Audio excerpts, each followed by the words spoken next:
Good afternoon and welcome to the first Print21 weekly TV news bulletin of the year from print21.com.au and the bi-monthly magazine. My name is Wayne Robinson, editor of the magazine.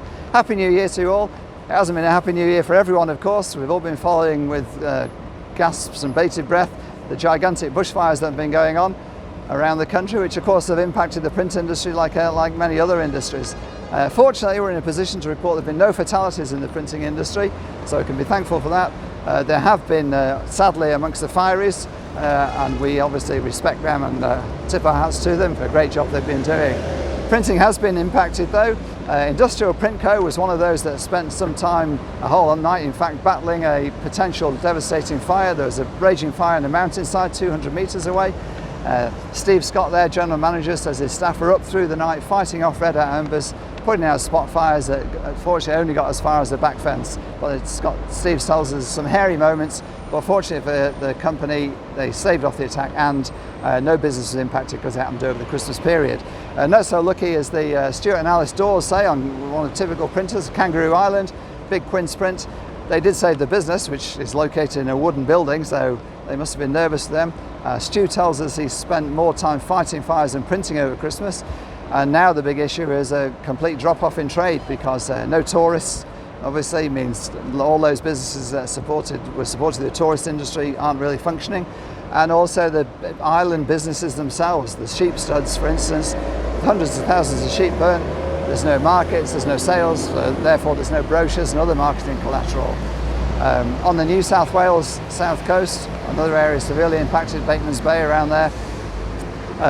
Alan Mogridge from XL Printing, who owns 3 printing companies in that region, tells us that apart from the immediate drop-off in trade from the lack of tourists, the longer-term question is, will the commercial businesses that were burnt and destroyed and damaged in the area, will they return and build and start again, or will they be gone for good? Obviously, if they're gone for good, that's going to impact on printing. In East Gippsland, Rainbow Printing, Bob Yates, printing company down there, prints a lot of, prints the local newspapers.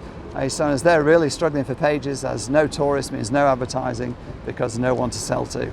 The print industry though is showing its best side in this whole crisis. Andrew McCauley, PVCA, they've compiled a whole list of places to go to for assistance. That's on their website, or go to print21.com.au. PVCA story, follow the links on every type of assistance, including business assistance, $15,000, $10,000, depending on where you are in the country. That is all available to you. Visual Connections, the Suppliers Association, very generous offer. They've said that any printing business that is being impacted to the point they can't get jobs through the factory because it's damage or whatever, they will organise and pay for those jobs to be printed for you so that you won't actually lose any work that's going through the factory. Great stuff from them. The big corporates are weighed in with major 5-figure donations. Fuji, Xerox, Ricoh, Konica, and also all putting their hands in their wallets, and great job there, guys. And the individual suppliers as well. Russell Kavanagh at Muto said any of his customers can print on there in his showroom. John Wall at Roland DG says that all inspections and call-outs will be free of charge to affected printers.